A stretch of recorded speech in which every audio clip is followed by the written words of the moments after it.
ready to commence? Okay, so far we've gone through a little bit of history, FRBR, relationships, content, media and carrier types. So I think now we'll just move on to some of the new MARC fields that we've got. We've now got a new MARC field for publication information. We've been through the 33X fields. There's a number of new MARC fields for characteristics of particularly audio-visual and non-print material.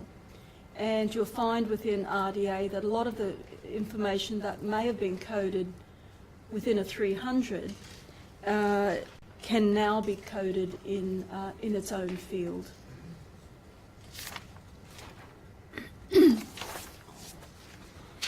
So we've got new MARC fields for old information, and the publication date is a prime example of this one.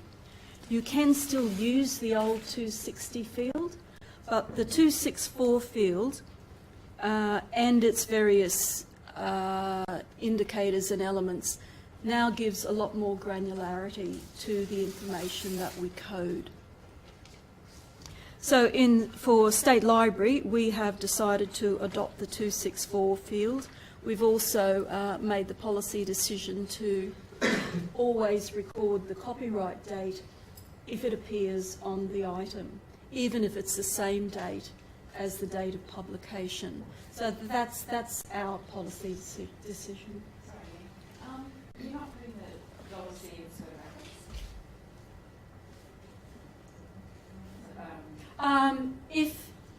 if you have not in the 264, so with that we would have assumed that it says published in 2012, so you don't need the square brackets.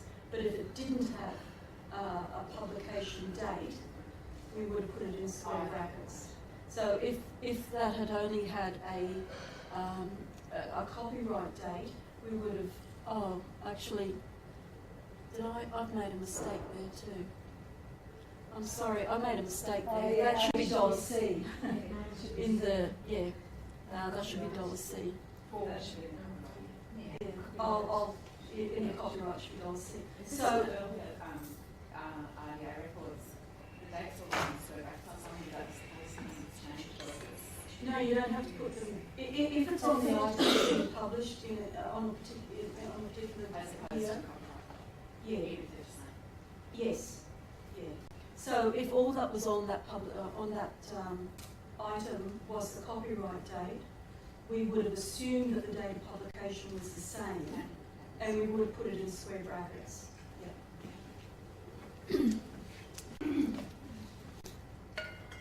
Yeah. Yes, before I make all these available to people, yes, I'll fix that. Sorry about that. That should be a subfield C.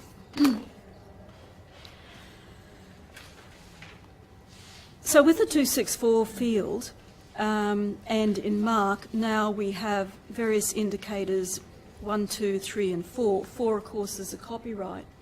And your standard publication, oh well, actually it goes from 0, 1, 2, 3 and 4. So you can record all the distribution details, publisher details, producer or manufacturer details in their own code, in their own field. If you choose to do that, for some things that you do, that might be important to do.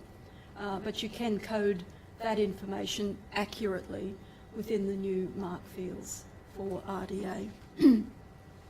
You will find in Libraries Australia records,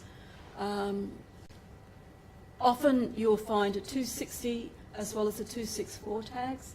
I'm not quite sure what happens there. I'm kind of assuming that some of these records are being changed programmatically and they're just plonking in a 264 as well as the 260. Yeah, they said you could do that. They said you could use 260 as well as 264? Well, yeah, I guess it depends whether your system can handle it, but why you would. Well, because some libraries are using 260, they're not going to 264. Oh, yes, yeah. So they want to put both in, they said. Well, yeah, I'd get rid of one myself, but one or the other. whichever suits. Well, yeah. The won't display the 264 you need to give. Yeah. Well, that's right. It depends on your system. Yeah. It's just that if you've got the same information coming through in two different tags, we get rid of one. And our system now is set up to display one or the other, whichever one is present. Because there's still a lot of AACR records out there with 260 tags in. And I think a lot of people at the time they changed it did both because they put in 264 so it didn't actually work until their systems were upgraded or whatever. Yeah, quite possibly. Yeah. It's just that it's kind of annoying when you're doing editing. You know you have to get rid of it. Yeah, well, yeah, it doesn't always work that easily. It doesn't always work that. Actually, another thing which I found with records that we're getting from Libraries Australia, particularly when they have a 260 and a 264, is they leave out the punctuation between the A and the B in the 264. I was actually going to ask you about that. I thought 264 It's still the same ISBD punctuation. Yeah. Often they don't. Yeah. Which is a bit of a pain. Yeah. Because we follow the ISBD punctuation. See, RDA does not prescribe any punctuation. So I guess in the purest sense you wouldn't have to put it out in. But because we follow the ISBD, we do. Plus it looks better, I think, in the catalogue. It just differentiates the elements. Yeah. Well, maybe it's, yeah, we've been used to it for a long time, so, yeah. And we've got lots and lots of new MARC fields. And these are more important for AV, non-print material. And as I mentioned, you will see that a lot of this information you may well have recorded within your 300 tag before. And if you want to, you still can. You don't have to use these. At State Library, we will increasingly go towards using these 3-4x fields because of a lot of the work that we're doing with digital resources. And we want to get a lot of that information and we get it in a properly coded format, and we're wanting to bring that out at some stage. So that's just a sampling of those new fields there, particularly for your AV type materials. There's also a whole range of other new fields, particularly relating to music.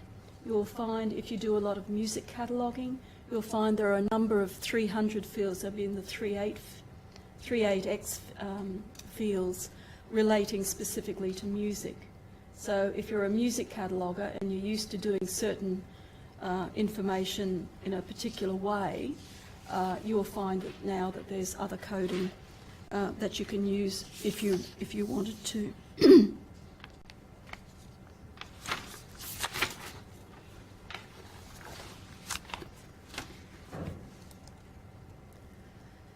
So we'll just move on to some access point changes here.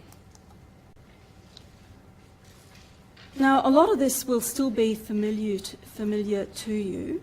There's been a few changes in terminology, but there have been a few significant changes to access points as we used to know them. The scope of persons has been broadened. Fictitious characters can now be authors in their own right, and that's quite a change, particularly if you're in a public library environment. So now you can have what you used to code as Sherlock Holmes' fictitious character. You can now have Sherlock Holmes writing a book and be coded as a 100 for Sherlock Holmes.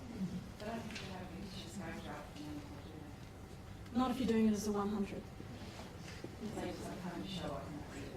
They just have Holmes Sherlock, yeah. Yeah, and so even if you use that as a subject heading, once you've converted to that as a name heading, coded as a 600, not a 650. And you wouldn't be qualifying it with fictitious character.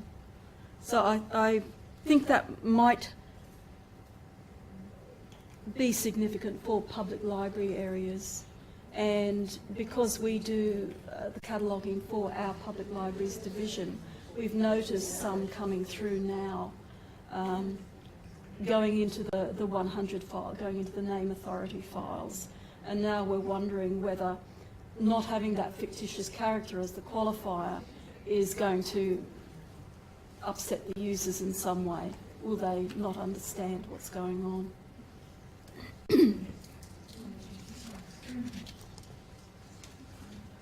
So, an individual or an identity established by an individual, either alone or in collaboration with one or more other individuals. And the big new thing here is the fictitious entities. Miss Piggy can write a book now. And they're considered a person as having a relationship to a work, expression, manifestation, or the item.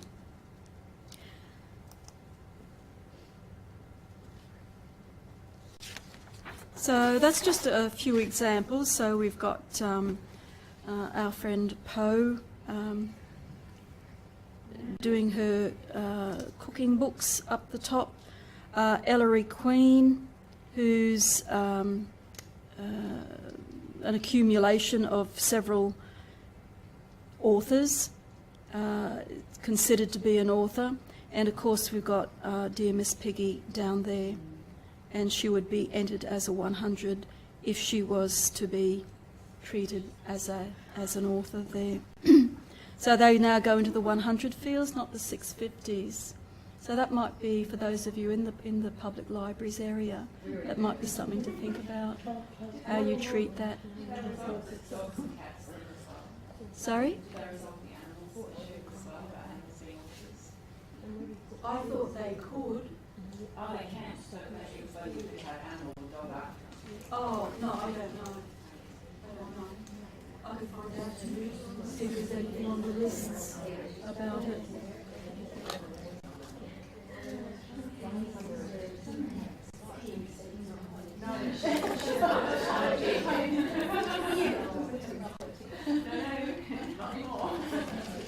So another change also is in RDA you can establish all entities associated with a person.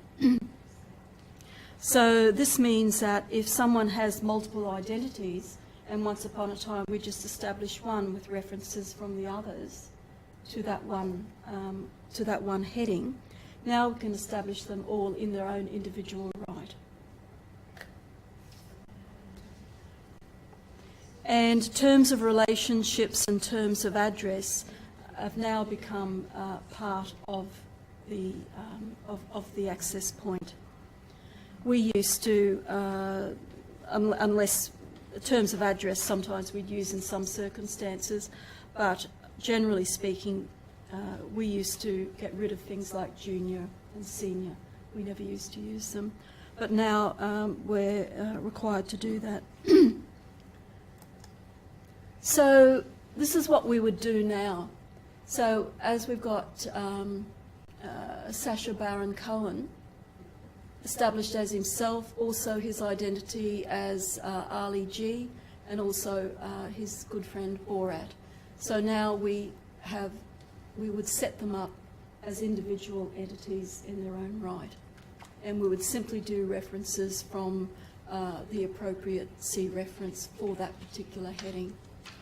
And the Mrs. Beaton and Sammy Davis Jr. type things are now, we would require that now, and we no longer use the subfield, is it C? Yeah, subfield C. Now we just becomes part of the actual heading, of the main part of the heading. Would you do a link up also to Sacha Oh, Baron Cohen? yes. Oh, Well, if you thought that would help. have a 500 on it. I mean, if you thought that he was known primarily as Sacha Baron Cohen, and people would refer to him that way, not knowing what his given name was. Maybe as a C also, not as a C. Yeah, well, you could do. Yeah. Normally, you wouldn't do it in direct order, but it would be up to you if you thought it was useful. I'd probably tend to do it for some public art. Yeah, why not? Again, if it benefits the user, do it, yeah.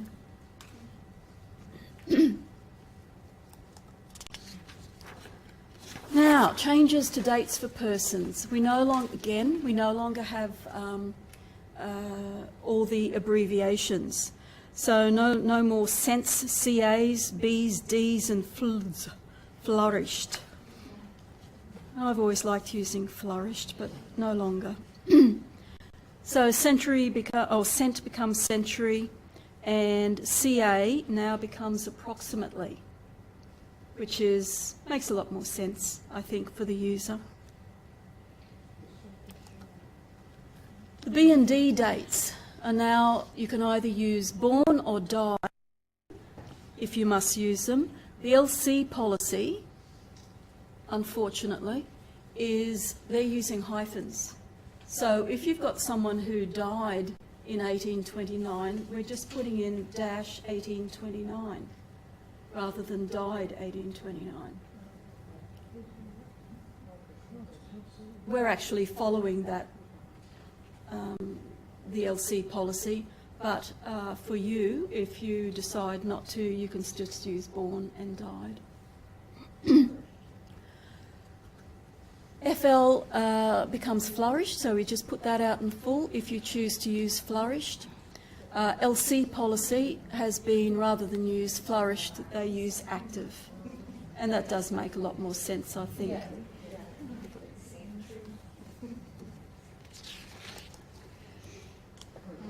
Now, the scope of families, 2 or more persons related by birth, marriage, adoption, civil union, etc.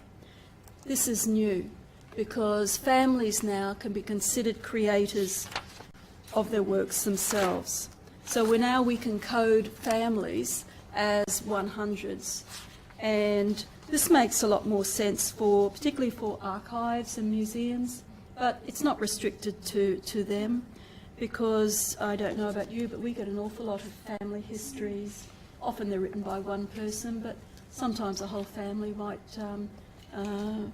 be responsible for the authorship. But it'll certainly be very useful for our original materials as well. And in RDA, there's a whole range of instructions on how to set them up. And so now we can set them up with their name. We call them a family or royal house or whatever the term is that describes that family properly. And we have dates as well as places where they excelled. What was the RDA rule for the families against? The RDA families now can be used as creators. Oh, was it? Okay, let's have a look.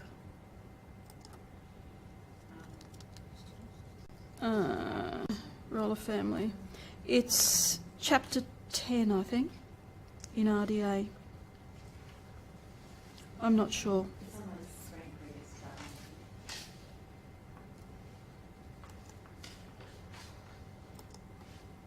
Oh, I'm sorry. 812. That's just, chapter 8.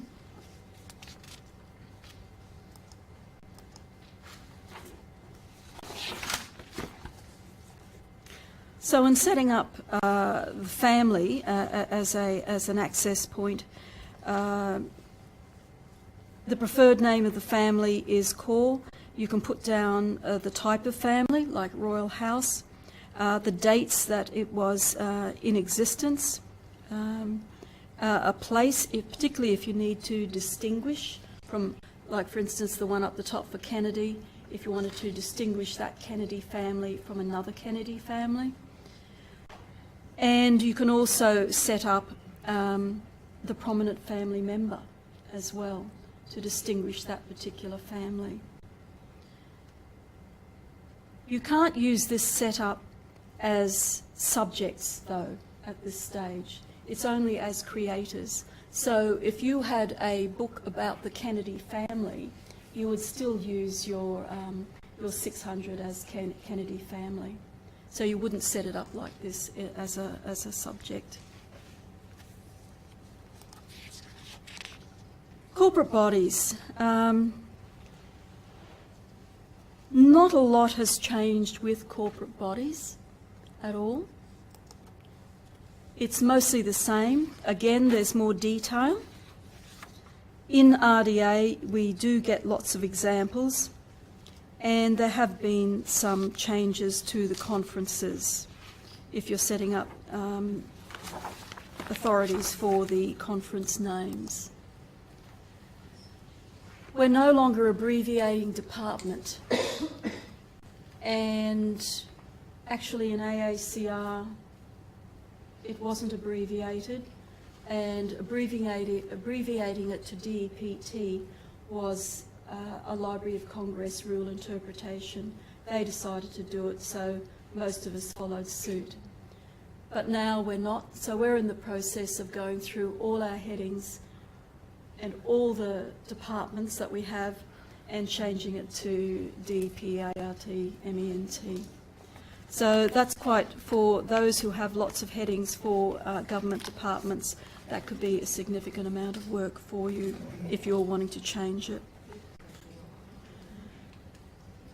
So, and Library of Congress have are no longer retaining that particular rule instruction. The other thing is removal of the English bias, and in AACR we're always English came first, but now if something, if a corporate body is in a particular language, that's how we record it, and we can do references from the English translation from that. With conferences, we're now including the frequency in the conference name, but we're omitting the year of convocation. And in those instances where we have variant spellings, we'll just go for the form in the first resource that we received and take it from there, not necessarily their predominant spelling. That just makes it that tiny bit easier. So, examples of corporate body. You can see there with the conference, we now have the biennial symposium. We used to drop that once upon a time. And Queensland Department of Natural Resources out in full. And we've used qualifiers for the World Cup to differentiate between the two different types.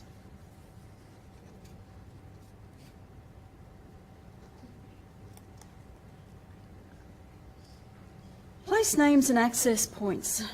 Now these place names, of course, belong to the Group 3 entities in FRBR. The other of Group 3 entities aren't yet developed. That's the concepts, objects and events. They're included here because they're additions, we use them as additions to corporate bodies, names of governments, etc. And as addition to titles and works. And we use them as access points or part thereof. But their use as subjects haven't been covered yet.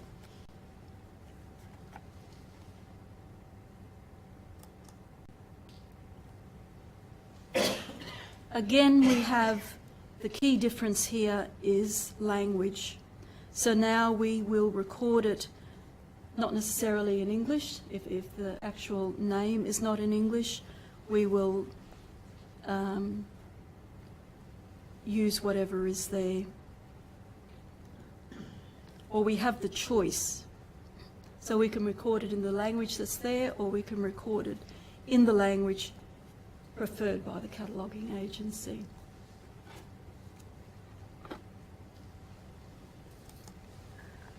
Authority records Yes, authority records. There's many new possibilities in authority records. They now have the potential to contain a huge amount of information that may not have been recorded before or may have been recorded in perhaps the 670 note. Now, one of the biggest things that you have to decide is how much you want to record and where to record it, because a lot of the information you can also record as part of the access point, and you would have to make the decisions, is it worthwhile duplicating that information within authority record. We're taking a fairly softly approach in terms of fleshing out authority records. Anything to do with Queensland, we make a big effort, and we will put as much information as we can garner into the record. But other non-Queensland corporate bodies or non-Queensland authors, we're not worrying too much about unless the information is just readily available. But we are making an effort with anything to do with Queensland. It could end up being a huge amount of work if you wanted to pursue it to the nth degree. And certainly if you're just getting records from Library of Congress, which sometimes we do, we get authority records from Libraries of Congress, it's already done, so that's great. And we don't bother editing it at all. So a name authority record now, so this is just an example for who we got here. Lynn Chamberlain. Now, I guess first up you would think Lynn Chamberlain, we've got a female there, but we can glean from this particular record that Lynn Chamberlain is a male. He has two occupations, and he works for Utah Division of Wildlife Resources, and also that his native language is English. So this is just one of those instances where you use some elements, like in this case we're using the 375 that denotes gender. It can be of use. Sometimes you think, oh, well, this is just bleedingly obvious, so why bother? But in this case, we get a lot more information there. Some of that information may be buried in a 670 tag at one stage or not on the record at all. So we're really fleshing out a lot of these authority records. And this helps computers being able to pull out this information and use it in various ways. And again, if we have a corporate body, Bridge Builders International, at least we can glean from here that it has nothing to do with building, but they're actually a Christian ministry. And they're active in a couple of areas in the US and Latvia. Is that right? Yeah. So that's just a sample of what you can use for with all the information, all the new tags for authority records. You can even use things, particularly things like gender and what have you. We had one instance where a particular person had changed gender, and so you can record that information as well if you want to. So you can get quite a lot of detailed information from authority records if you wanted to do everything that you can do there.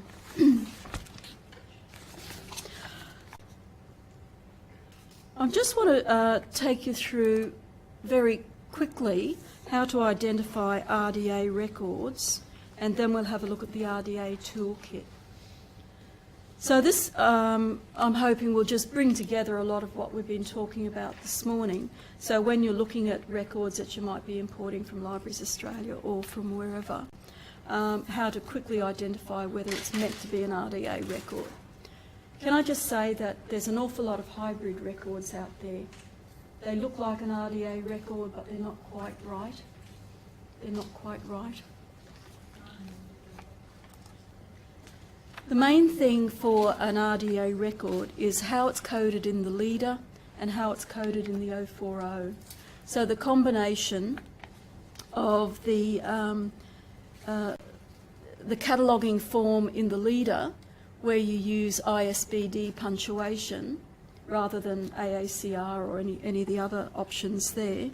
Combination of that and the subfield E in the 040 usually indicates a properly coded, well, it should indicate a properly coded RDA record.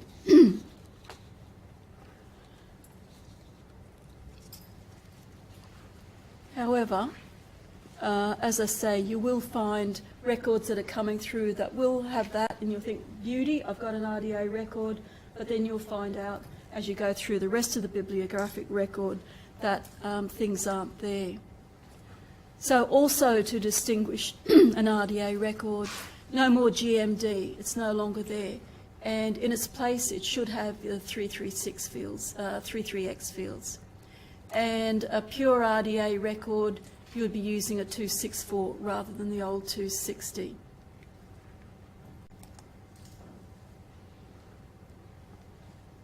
No longer will you see the Latin abbreviations. You'll start to see things like place of publication not identified and words in that spelt out in full. And of course, in the 300 tag, you'd be seeing everything out in full, pages, illustrations, etc., etc. You'll see a fully transcribed statement of responsibility. You'll also start seeing inaccuracies. And you'll start to see a lot more tags recording relationships as well. And you'll also see relationship designators.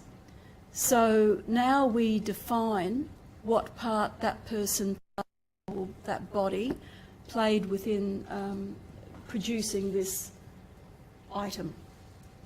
And I thought there would be a whole range of other things that people would have difficulty dealing with, but it's turning out, certainly for us at State Library, that finding the right relationship designator is difficult.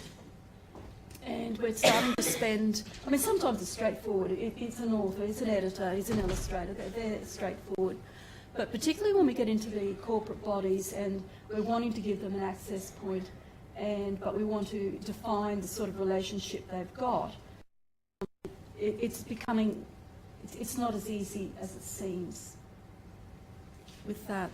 So it turns out to be one of the hard, well, it's not hard, but it's confusing because we're also wanting to maintain consistency.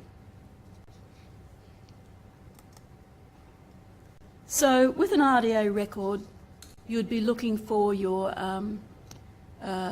leader. You'd look at your leader tags, you'd look at your 040, you'd be looking for relationship designators, the new publication details, and your 33X fields.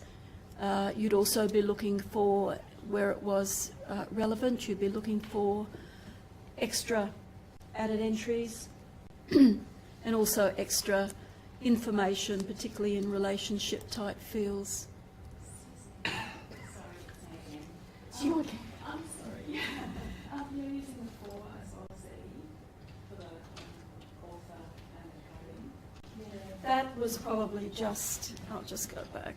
So I haven't been putting that in. We're having it one. we're not. Okay. When we're doing original cataloguing, we're not.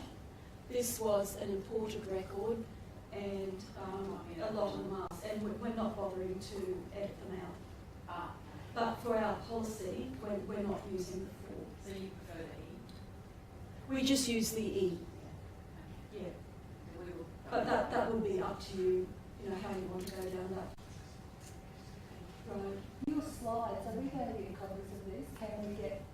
We will be making them available, yes. So this presentation is being recorded, so the recording will be made available on our website. And I'm hoping to make all the PowerPoints and speakers' notes available as well. Thank you.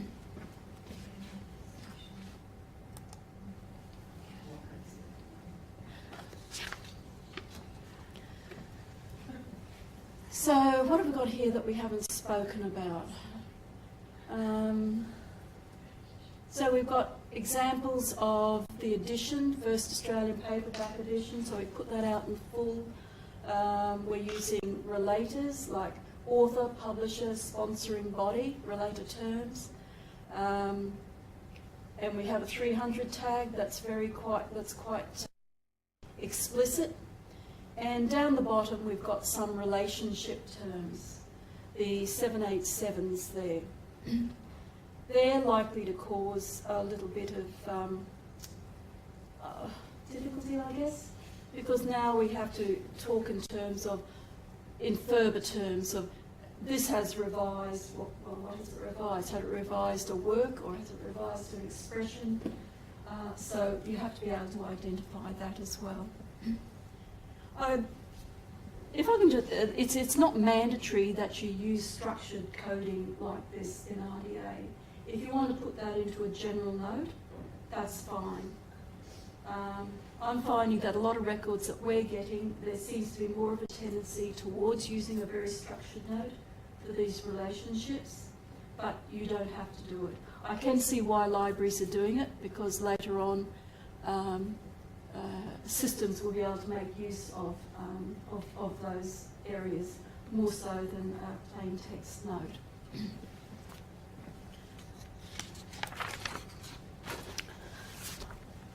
So, the RDA Toolkit. So just a couple of things before we go on. The RDA Toolkit, of course, is online. It's entirely online.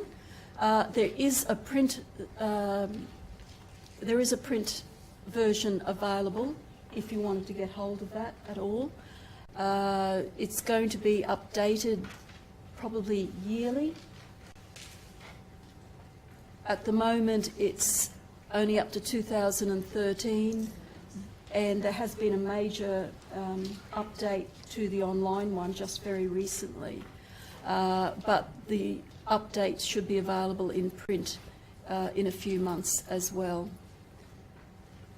So that's an option for those who don't want to subscribe to the online one. I've forgotten exactly how much the online subscription is.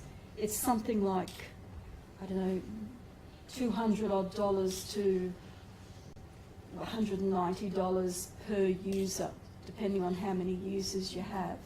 And I might say that there was a substantial increase in the price this year. It was very reasonable last year. This year it went up enormously. So I hope it doesn't keep going up like that. So the toolkit itself online, it's not meant to be read. So you just jump in, you do keyword searches, or you go via the table of contents. You can follow links. You can get yourself tied up in knots following links. Yes. And there's quite a lot of duplication of content, which does get confusing. But we're assured that that's needed for context. So I'll just get this. I'll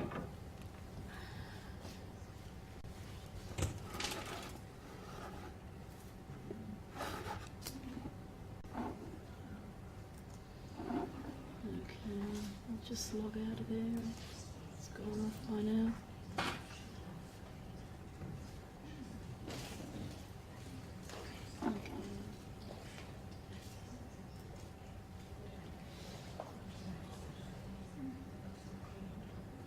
So who has actually seen the RDA Toolkit? Quite a few, but some of you haven't seen it at all. This is it in its full glory.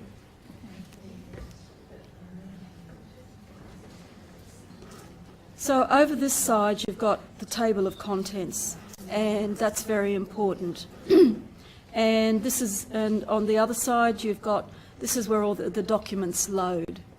And I'd say now that the toolkit is a very dense document, and it does sometimes take a while to load depending on where you're going within the system.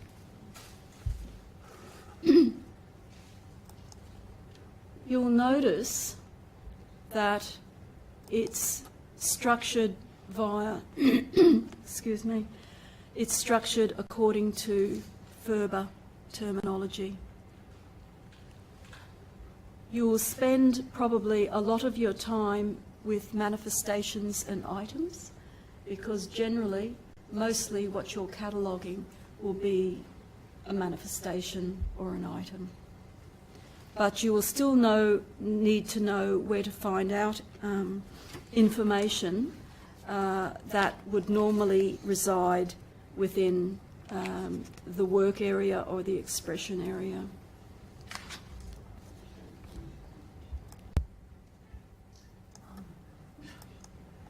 Yes, there's a lot of scrolling in this. There is a huge amount of scrolling. You can also, they post all their update history, and the 2014 April update, which came through very recently, there's not major changes, but there's a lot to go through there. The toolkit is very much a tool that's in flux all the time. It changes a lot, particularly in the early days of this.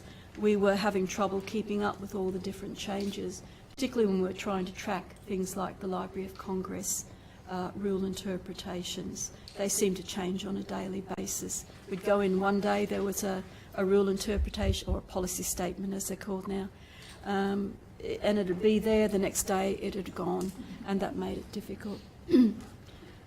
Down the bottom, there's always the good old help button, and it's always handy to have a look at that.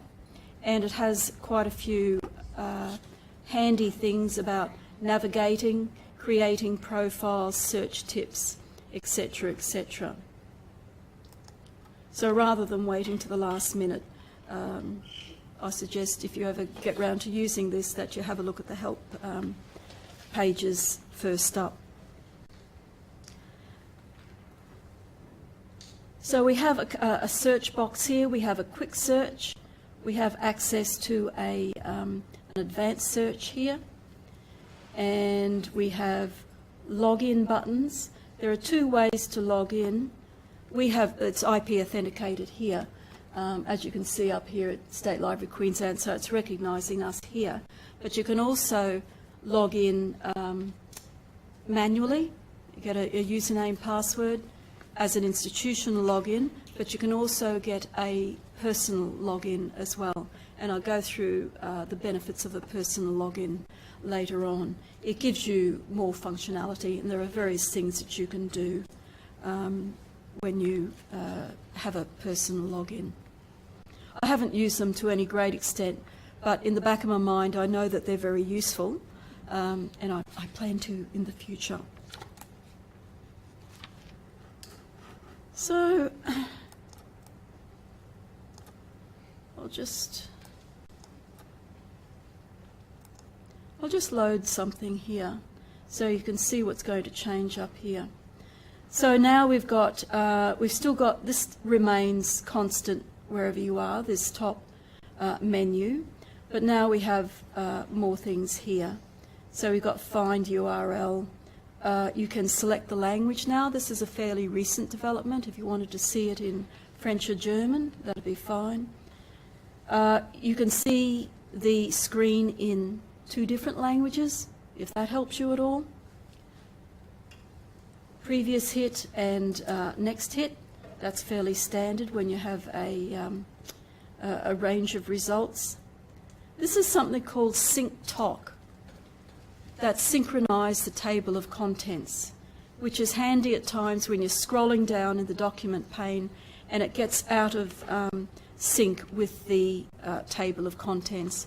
You can just hit that and it will automatically rejig to where you are in the table of contents and just helps you go through further. And back to your results button. This is a view text button. Here you can have a look at, you can filter it in various ways. And you've got you can just filter it to the core element instructions. So if you're just doing fairly basic cataloguing. You don't want to worry about all the other detail. All you'll get is just the core elements as defined by RDA. Or basic instructions, or you can leave it as unfiltered. This isn't working actually. It's got hide examples, hide bookmarks. Anyway, bookmarks. Bookmarks you can only use if you're logged in as a personal user, when your personal login there, and you can do printing from there. Thought it was one. I thought, gosh, you're early.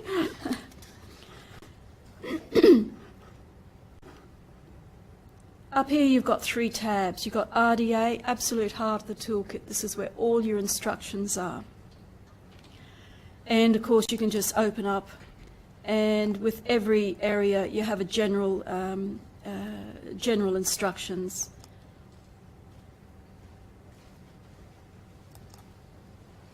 And it'll always give you scope and terminology and other information as well under every section there.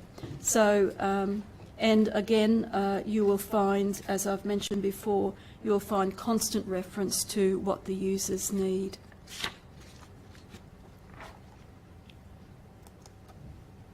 On the Tools tab, there are, I won't go into great detail here, but you can get various element sets. One of the most useful things here, and this is something that we've all used, we're told we're not supposed to become dependent on these, but it's very, very handy, and these are mappings, the RDA mappings, and RDA to MARC or MARC to RDA, and we've also got authority data as well. Very, very useful, particularly when you're just starting out there. And the third tab is the Resources tab, where you have the full text of AACR, if you're still wanting to hold on to that. You also have all the Library of Congress policy statements. Now you have all the National Library of Australia policy statements. That's fairly recent, and we're very pleased that it's there now. Whole range of other resources as well. A lot of these other resources you may or may not use. A lot of them are aimed at developers of one sort or another. So we'll just go back to RDA, to the RDA, and if you get the chance to go through, if you're going to start using this, I would strongly suggest you go through the introduction, because this is where it really sets out exactly what RDA is about, where it talks about, it gives you all the key features, it talks to you about the conceptual models, it lists all the core elements, a lot of objectives, principles. It's a lot of the theory behind it all and the structure of it all as well. So I would highly recommend that if you get the chance, you go through that very carefully. So RDA, as we've mentioned a dozen times, uses all the terminology and concepts found in FRBR and FRAD. And so in order to find your way around here easily, you do need to come to terms with that. It's very helpful. But as a heads up, you will spend a lot of your time in manifestations and items.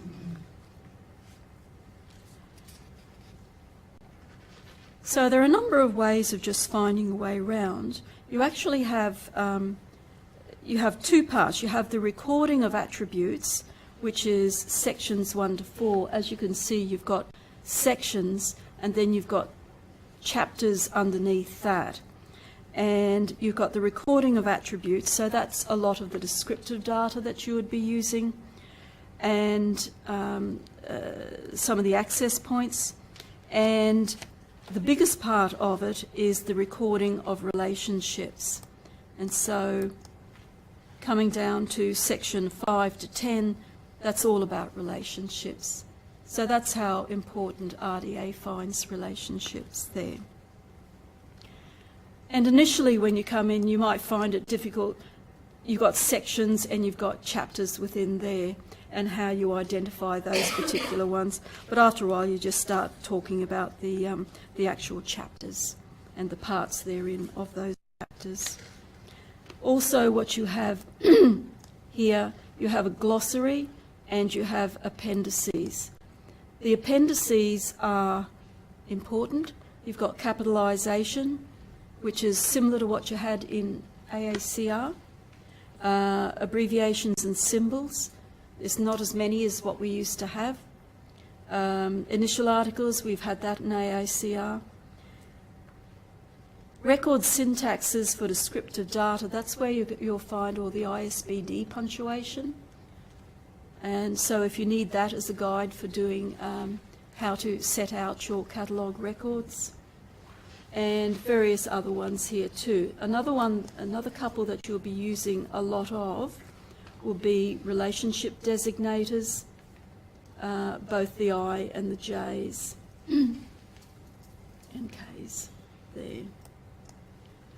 And a glossary and an index.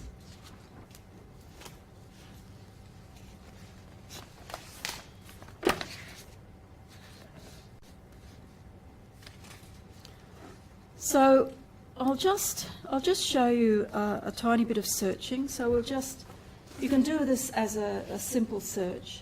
So not because I know what all this is about, but I pick a number, any old number, and I'll pretend that I know what this is going to be. I'm looking for 231 as an instruction, and it should bring me to instruction number 231. Now, if you change that and did that as oops. This isn't working terribly well, is it? Yeah.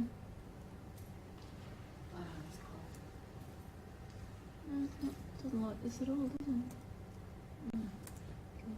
So, but if you put that instruction in quotes, you get a list of resources. Sorry, wrong one.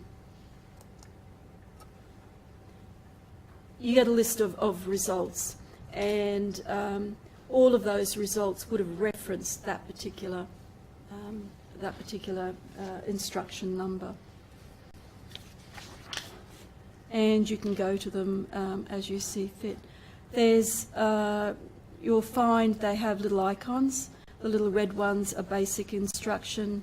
The little blue ones, you've got core element instructions. So you can find your way around that way depending on what you're wanting to find out there.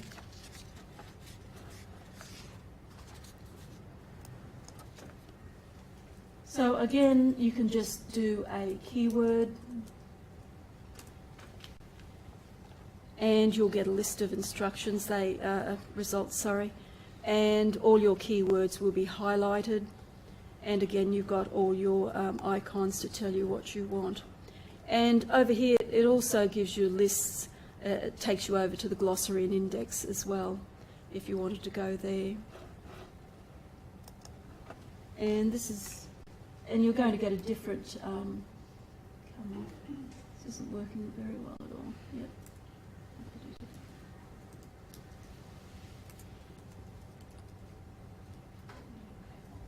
It really doesn't like that.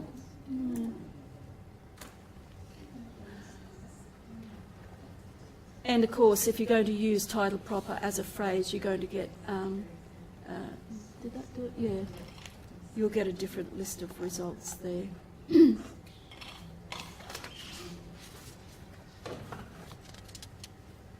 I'll just go back to one of our basic instructions.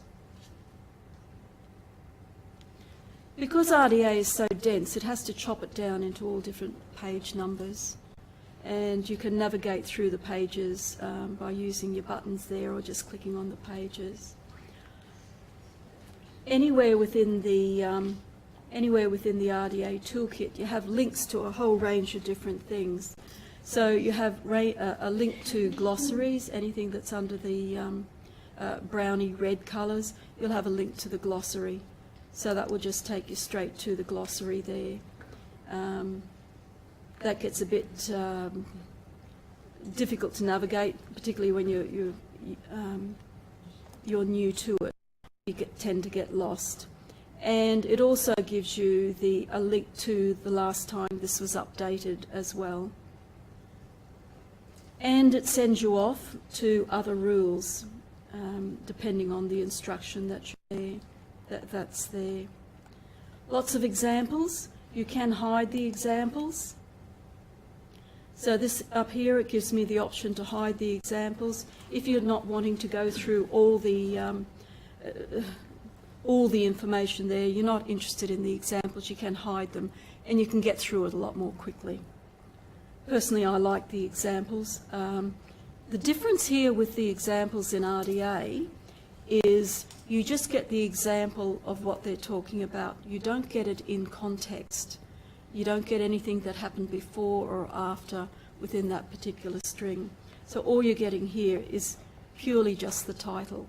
It'll just give you those examples. So it's not within the context of an entire title with its statement of responsibility and what have you. And in some areas that's a little bit not misleading, but difficult to follow. On a lot of things now, we now have access to the National Library Policy Statement.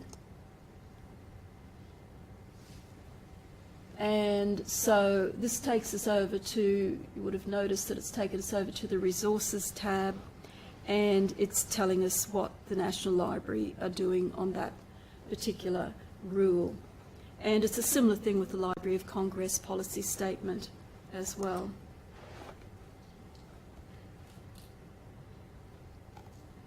You'll find lots and lots of exceptions, lots of optional ways of doing things. Library of Congress, that'll take you out and back again. One of the annoying things is finding out, and normally you do it by trial and error, is how to get back to where you were, because you can very easily get lost. And I find that the back button works often when you're within the same tab, you're moving around in the same tab. But as soon as you move over to a different tab, like for instance with the National Library, the back button won't work. And so you just click on, go back to the tab that you're at. So you might have to do this just through trial and error. So that's a bit of a pain in the backside for that. But you soon learn, basically.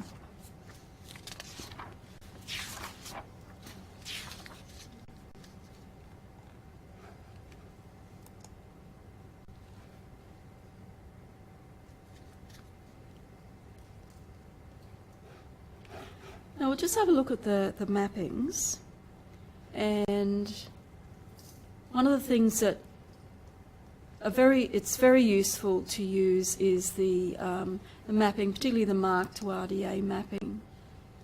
So you're used to using MARC, but you're not quite sure how to find your way around. Again, you've got lengthy tables here, but what you have here is, okay, I'm wanting to find out a bit more information about the, we'll just go up, first 100, and you have links to MARC.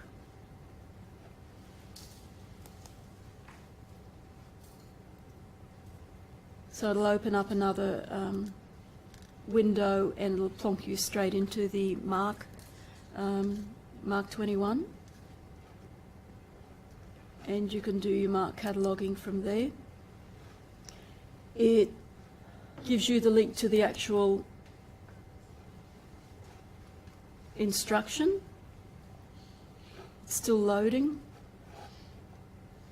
So preferred name for the person.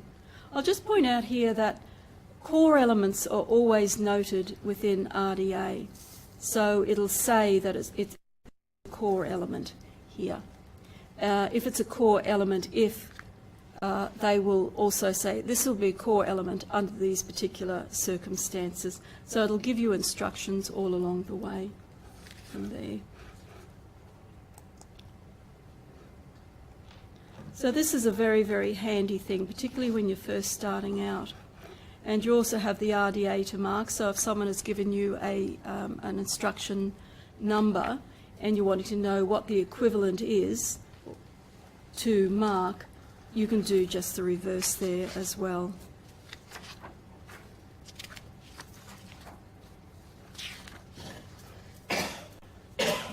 So that's very, very handy.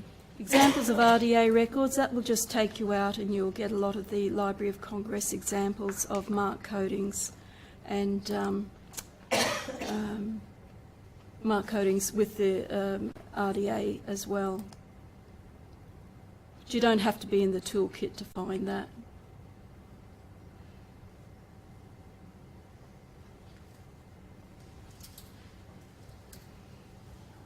It's going to get stuck anyway.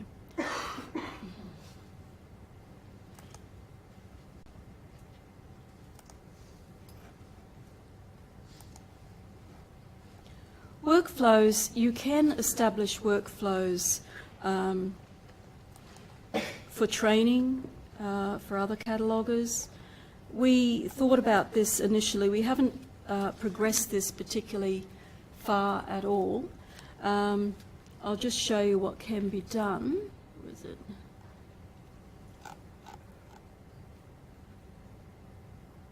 So this is one that's put up by Library of Congress, and all these are linkable, so you'll work your way through and you can put an awful lot of information in, and with links to everything, they can be very, very useful. We haven't progressed that terribly far. You can use the workflows that are already set up there by other libraries, or you can establish your own. Maps, entity, relationship diagrams and schemas, they have some benefit depending on what you're wanting to do, but we won't go into those at the moment. The resources here, we've got AACR in its full glory.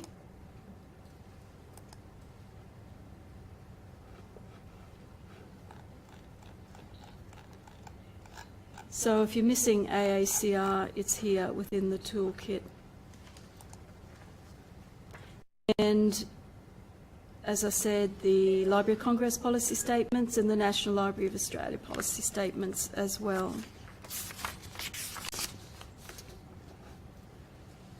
We'll just have a look at advanced search.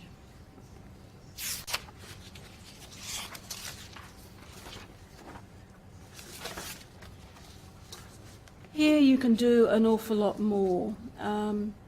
Personally, I don't use it a great deal. I've hardly used it at all, to be quite honest. Some of the other cataloguers might be using it more. I find searching here, I either use the table of contents or I'll do keyword searches just as a quick search. But you can do things that are really a lot more restricted. So you can search for various description types or content types, or you can just search within various areas of the toolkit. You can search for an AACR rule number. What happens here when you search for an AACR rule number? It puts you into RDA. So it must be using those mapping tables. And so if you're used to a particular rule, it'll then just put you into the corresponding RDA instruction from there. And sometimes you can't quite realise what's happened because it doesn't say this is AACR, because it's just embedded and you just don't see it at all for that. I'll just log in so I can just show you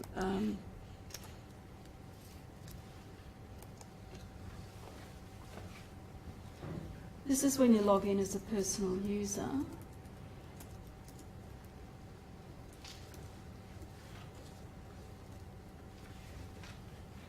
And you can see it's changed up there.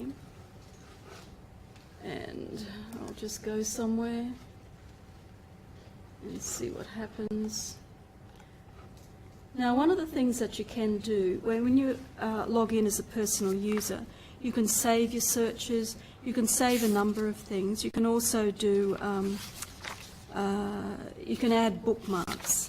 And I think this has the potential of being very useful for people. And I think it can have the potential for being useful for anyone who's not terribly used to finding their way around and who perhaps doesn't have a lot of patience to find their way to various things. So you can find, you're wanting to find something like, okay, here's the title there. So you go up to bookmark, and I can add one, or if I've already got bookmarks done, I can add something there. So we might add one, and it gives me an instruction, and I just name it.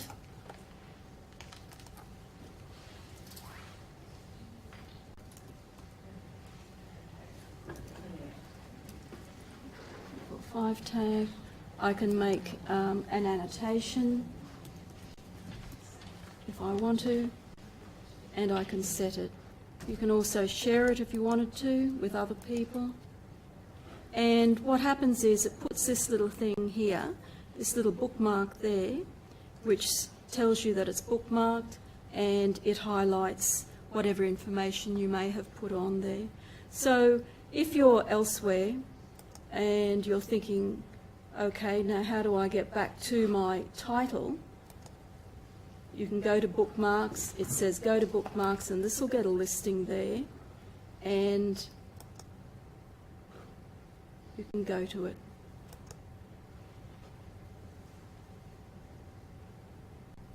So that's just one way of being able to personally find your way around the toolkit a lot more easily. And I think if you're doing a lot of, say, fairly repetitive work, you'll get used to it. But if you're finding little things that took you a long time to find, you might like to just bookmark it, because in 3 months' time, when you need it again, you'll have to come back to it from there. You'll have to go through that whole same exercise from there.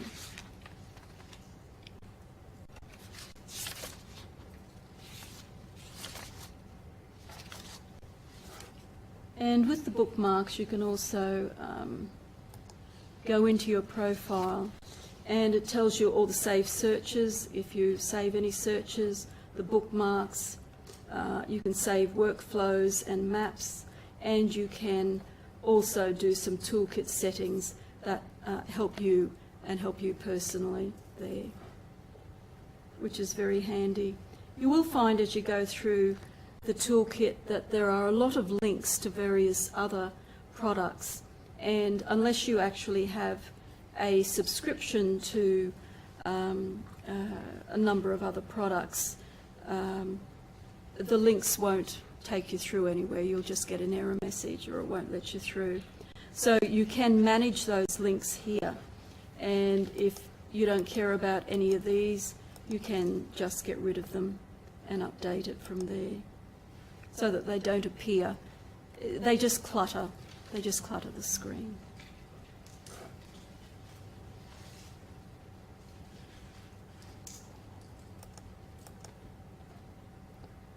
So in a very brief nutshell, that's the RDA Toolkit. Were there any questions about the RDA Toolkit?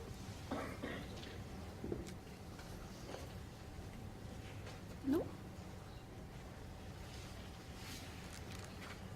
I'm not sure what they've got available at the moment, but they might have trials, free trials. So if anyone's wanting to have a look at it, that might be the way to go. But as I said, it's not as cheap as it was last year, and so the price of it is going up. So I guess you would have to weigh that costing up as to whether you actually subscribe to it. The alternative now, at least, you can buy a print copy, which was never going to happen at one stage. No other? Okay. I'll just hand over to Karen, who's going to give you a talk about what happened with the SLQ when we implemented RDA, and then we'll have some questions and answers. So I'll just leave it open. Leave it open? Okay. Yeah.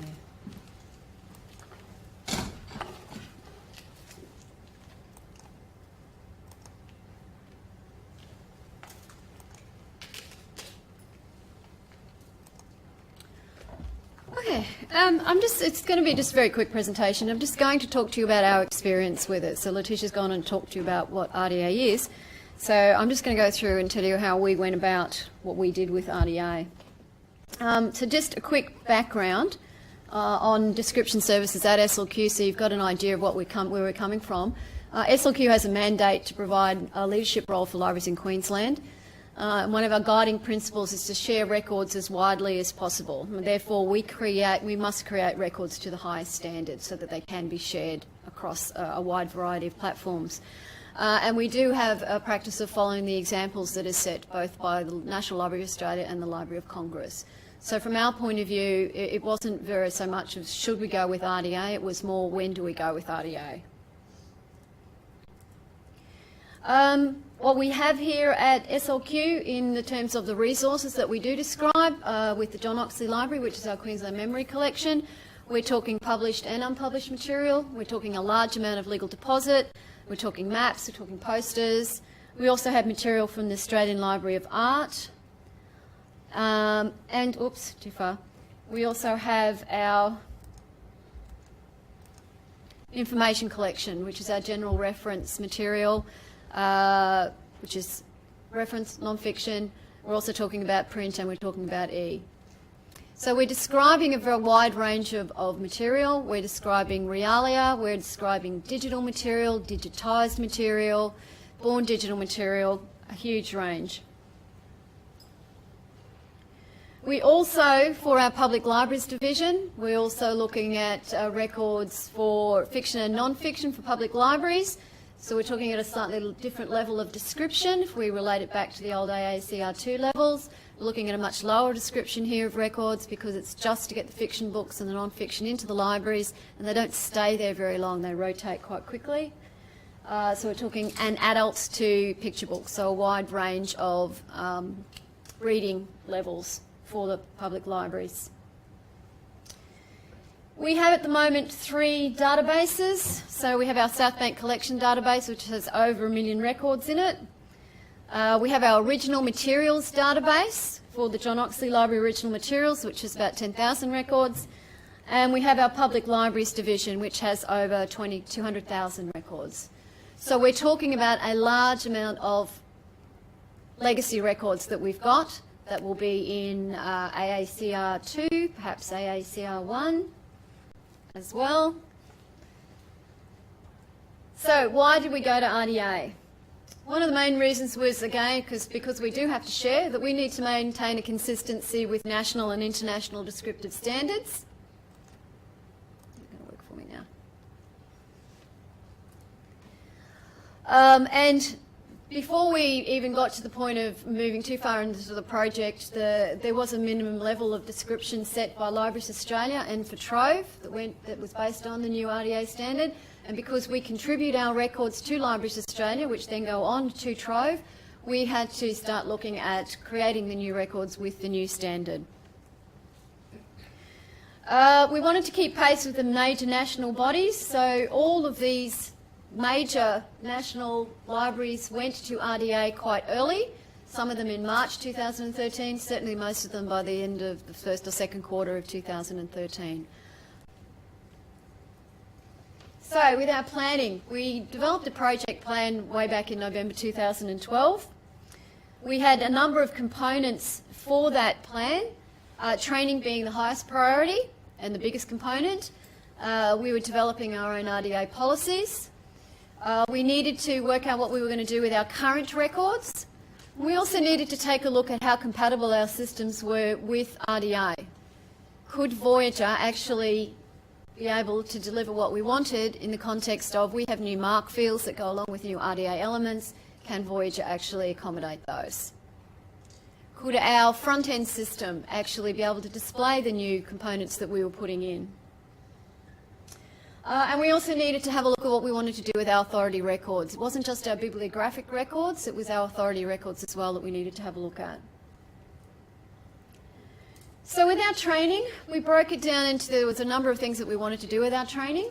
We wanted to be able to get our staff to understand and apply the new philosophy, the new rules, and the new terminology.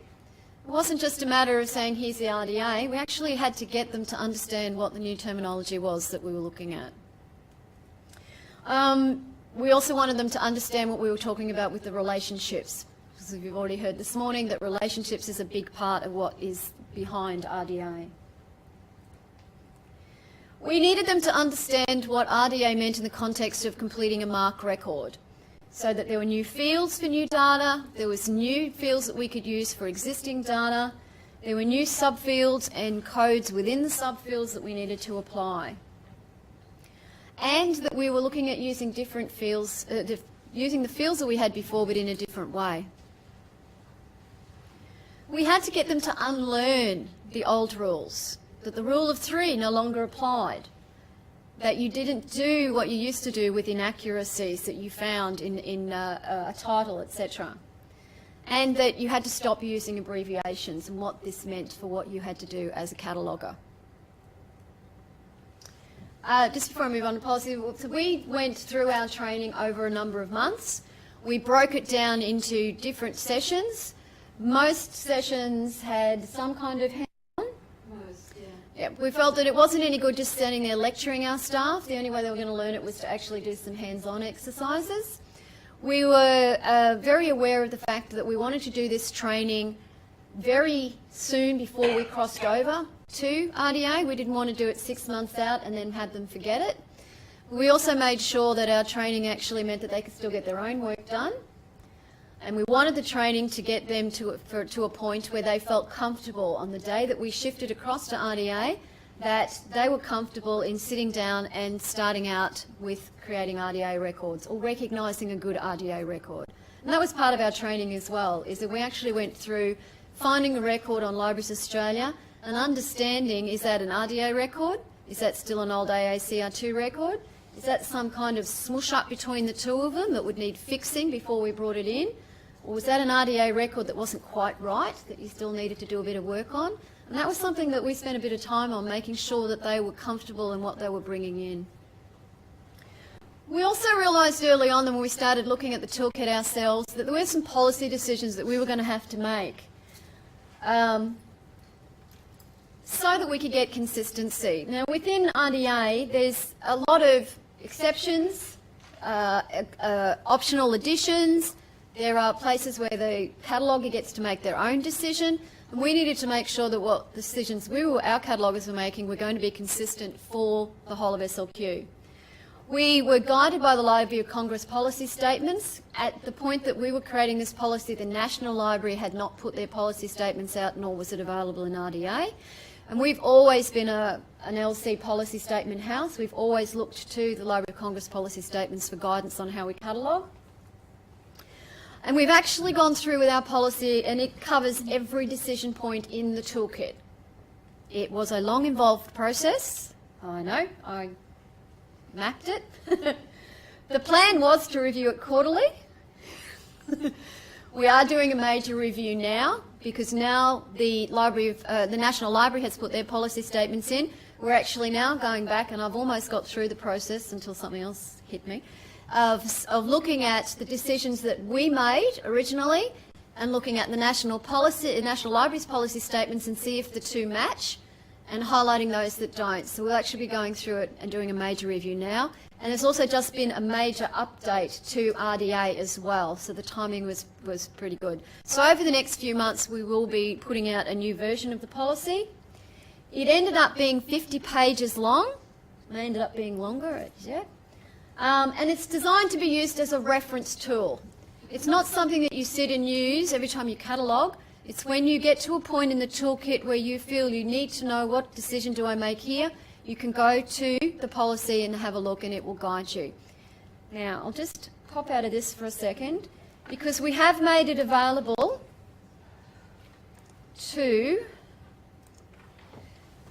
all and sundry.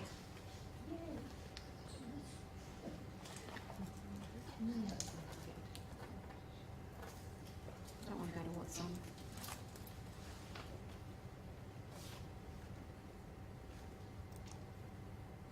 And I just had to check this on my phone to make sure I had put it up.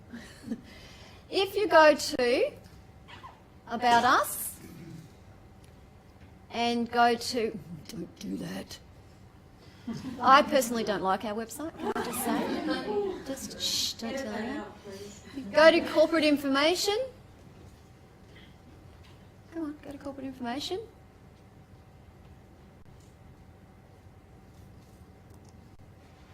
Move. And then from here you can go to Publications, Policy, Standards and Protocols. And under Protocols and Standards, or you can just do a website search and look for RDA policy. You'll see that this is version 1 of the SLQ RDA policy. Obviously this thing hasn't had its... I'll just shrink that down so you can see it a little bit better.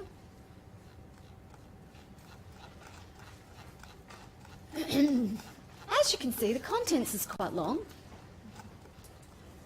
I'll just bring you up to the first page. Okay, so you can see here that what we've said is, so this is the actual rule. This is where it tells us, is it an alternative, is it an optional addition, is there a Library of Congress policy statement that we want to say yay or nay to, and then this is our decision, and this is our decision on the other side. So you can see a lot of them just say follow the Library of Congress policy statement. It will also show us what we've also marked in here, if I can find one now. This is a Library Australia required data element. So for that core set of elements that I need to have in my record to send it to Libraries Australia, I know that I must have 2.3, I must have a title. So this is an LA required data element. So we've dropped that into it as well to guide our staff. Now the idea is not to is actually to come to here from the toolkit, not to go the other way, but we do have a link back to the toolkit if the staff are just going through the policy itself. So we had that ready for them before we went live with RDA.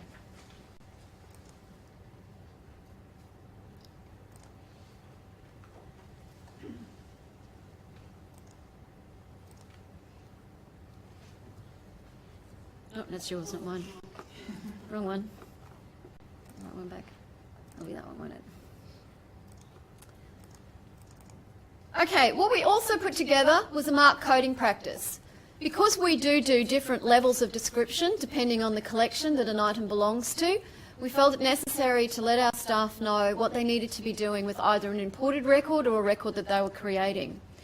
So it just sets out for them how to apply the MARC in the 3 databases that we currently have. Managing the level of descriptions across the collections and the level of editing that we do on copy cataloguing. We didn't want our staff to feel if they were bringing in a fiction record for the public libraries collection that they needed to make sure that every possible element was there. They also needed to understand if an element was there that we didn't necessarily need, that there wasn't any need to take it back out either. So keeping that editing of copy cataloguing down to an absolute minimum, basically so that the catalogue record was correct.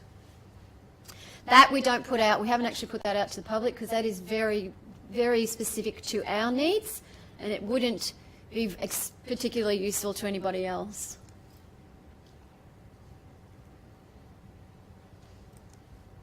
So we crossed over on the 8th, I'd like to say this, we crossed over to the dark side on the 8th of July 2013. And can I just say that the earth didn't open up beneath us, the sky didn't fall down on top of us, and the staff, even though they all went, oh my God, we're about to cross over, things have been relatively smooth. Part of what we did with the project was to let everyone else in the place know what we meant by we're shifting to RDA. So all of our key stakeholders were given a presentation designed specifically to them on how RDA would impact them or their clients. We also let them know that they needed to have some understanding in regards to when we did switch over, that our staff would take a little bit more time to process their material because it would take them a little bit longer to catalogue it because they were learning the new rules. It would also take a little bit longer because there were more elements to fill in and there was more typing to do. It's much simpler to type ILL dot than it is to type illustrations and make sure you've spelt it correctly. So we made sure that everyone in the library knew what we meant by going to RDA. So they were comfortable with what we were doing and our staff were comfortable with what they were going to have happen to them on the 8th of July. So from that date, all new records that we created ourselves, so all our original cataloguing, was to RDA standards. When we were going out looking for copy cataloguing from that date, all of our preferences were for an RDA record. If the only thing out there was a decent AACR2 record, we would bring that in as it was and plonk it in there with the rest of our million AACR2 records. We made decisions on what to do with our current records. So with the descriptive records, we decided that there was no necessity to upgrade our current records to RDA. And when we're talking over 1 million records, you can understand why. We didn't do it, sorry, I should say, they didn't do it when they were working here when we shifted from AACR1 to AACR2. And there is nothing out there that says that we have to shift our records, all of our current records, to the new standard. This was considered in the following, we considered what we would do to our descriptive records in the following context. So what impact there would be for clients, how many records were involved, and the actual simplicity of applying the change. Now, I know that there are things out there that says that they can take an AACR2 record and apply the 33X fields to it. But it's based on what's sitting in a 300 field. So it says that it's a book, but there's no way that it can put in anything about how much of that book is still images. All you're going to get is that it's a book. And if it's predominantly or half and half still images, there's a chance that if you were cataloguing that now, you might use a 3364 for text and you might use a 336 for still image. But you can't do that on a programmatic level just by looking at what's sitting in the record now. So if we couldn't guarantee that what we were doing to our records was going to be accurate, then we made the decision that we wouldn't make those changes to those records. I just had to check with Letitia because I don't catalogue on a daily basis anymore. I'm going to make sure I don't use the wrong terms. And like I said, the extent that we could apply it, could it be full or could it be partial? And we also looked at the decisions of other major libraries. Now, as far as we know, Library of Congress wasn't going to go down this track. OCLC have, and it really disturbs me that they are looking at trying to alter their records to RDA, and for exactly the reasons that we decided not to. That you cannot guarantee that the coding that it's putting in is actually what you would put in if you were creating it now. We did make some decisions to make some changes to authority records. And this is because we would use these authority records on an ongoing basis. We would be attaching them or referencing them on new records that we're creating. So we made the decision to, and I don't think it's still been done, I think we're still waiting for ICT. We made the decision to programmatically change every authority record that had DEPT full stop to put department in full. But that was something that we could get done programmatically. We went through manually and looked at the Bible, Testaments and books and the changes that needed to be made to those. Now luckily, we're not a theological library and there's not a lot of those to have to do. There's still a fair amount, but not a great deal. We looked at the music notations because we do have a large amount of music in our collections here. So we looked at those authority records where we'd make changes for music notations. But that was it. Post-implementation, we looked at what would happen to our OPAC display once we started using RDA. And in the short term, pretty much the only things that will change is that instead of displaying the data from a 260 field, we're now using the new 264 field for publication details. And so instead of pulling out data from a 260, it pulls out data from a 264. There are some things that we're recording in the MARC that we're not going to display right now, things like the copyright date. So we're putting in 2264 fields for every record. So the second 264 is just for the copyright date, and that's to allow us down the track to be able to use that at a programmatic level to say, to put a statement up that says this material is out of copyright. So we're starting to use that now, but we're not displaying it to the clients. We are recording but not displaying content, media and carrier, because at this point in time, because we've only got a very small number of records with this, there's not a lot of point in displaying it to the clients because it's of no value to them. And we're also not displaying the related terms that you can put on an author or some other contributor to the work. And that's simply a matter of our system having a glitch with that. We will be displaying the related terms once we can get them to stop joining it up with the author's name and making it do a search on both bits. It's just a problem we've got with Primo at the moment. In the medium term, we don't see any other changes that we're going to make to put in anything from our RDA records. And in the long term, when we do start getting a bit more quantity of RDA records in there, that we will look at what we can do with the media, the carrier and the content. But it's certainly something that's a fair way down the track until we get a decent quantity of material with those in. Like I said, the world didn't end. Staff went on. We didn't have I think there was a fear that we would end up with some backlogs because it would take us a while to get going. I have to say that I work sitting next to the e-content team who are working with Born Digital material, and some of the questions that we've had in making those records RDA compliant have been quite interesting. We've also been working with some index records. So these are records where we've extracted certain bits of information from other resources. And Letitia and I have had some interesting discussions on how do you use the 33Xs for index records. We're still looking at how to apply it to our original material records because they're more of an archival description, and we haven't found anyone yet out there who's really worked with RDA and archival, so that's something that we're still tinkering with there. But so far it's been a reasonably positive experience for our staff and without any major hiccups.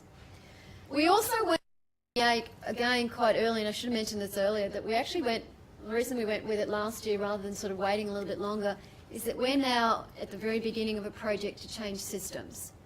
So at the end of this year, we'll come off Voyager and we'll go to Alma. And we really wanted our staff to have a fair amount of time to get over RDA before we threw them into a new system with, again, all new terminology, all new workflows, etc. So that was another reason that we couldn't delay our implementation.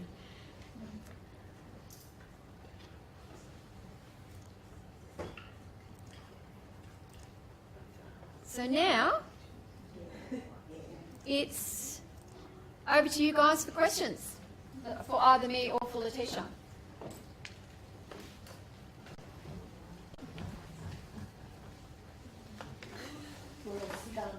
You're stunned. Has it answered any queries that you might have had? Have you helped at all? Can I say something?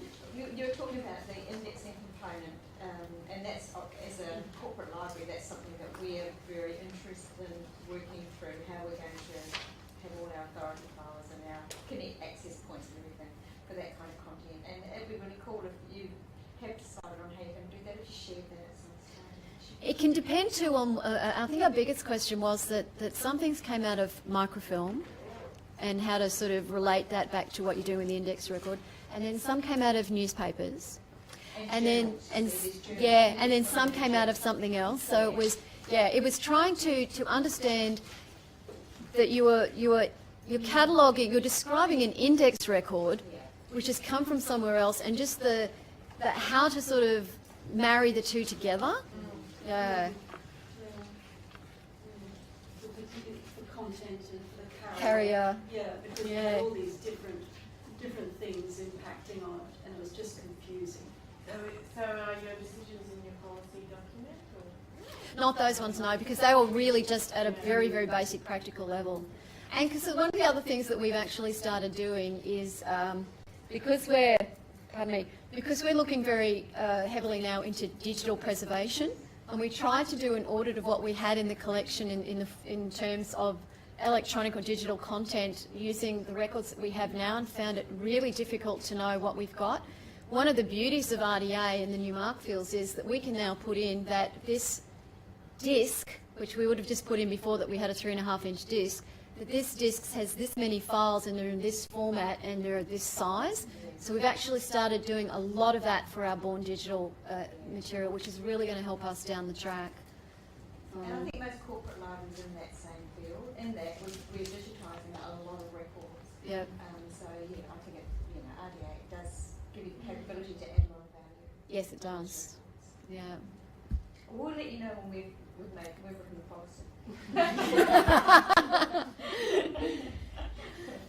And the only reason that we haven't got back to it is, well, the only reason I haven't got back to it is because Alma sort of plonked on my desk about a month ago, and I don't seem to have done much else but Alma since And it's then. interesting how the system deals with those, because you can have some system changes depending on your boundaries or whatever they want to call it, and how they link those articles within the Yeah, and parent. you didn't mention the fact that no system can do it, can you? Did you say that?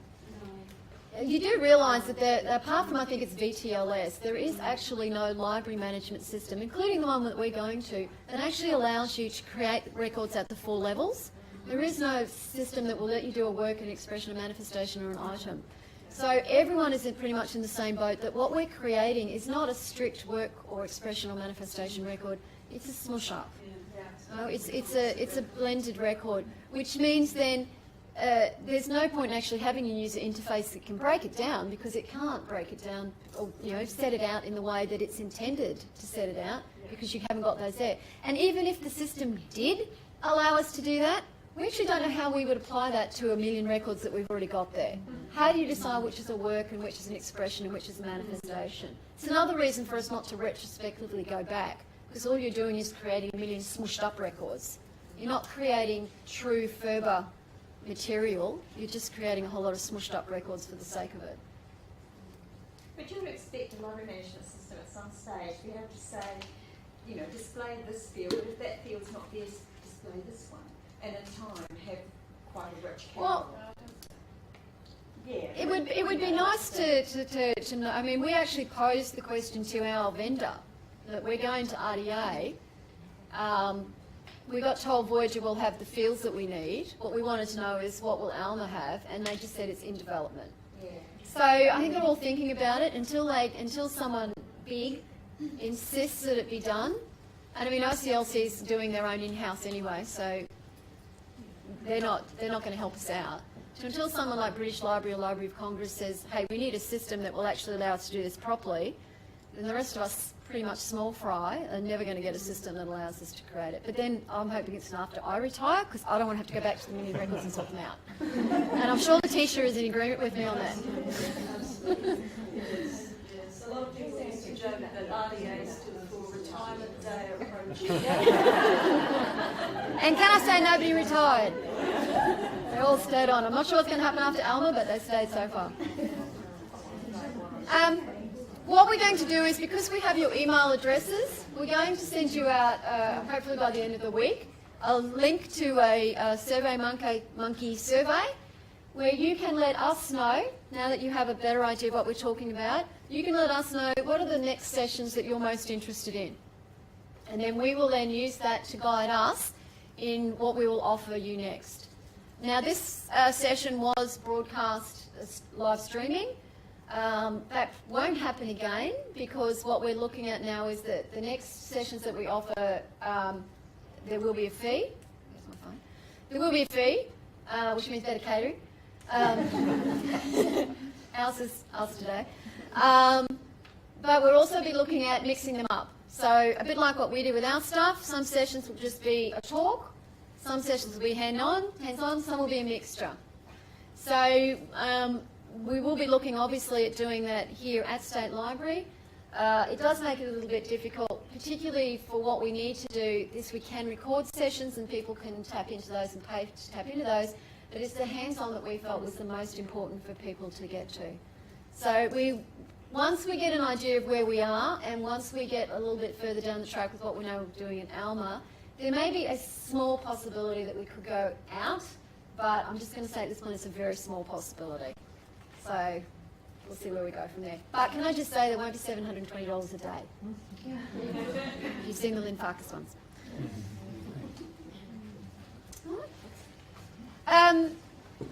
I'd just like to thank Letitia for the work that she's put in this morning. Thank you, Letitia.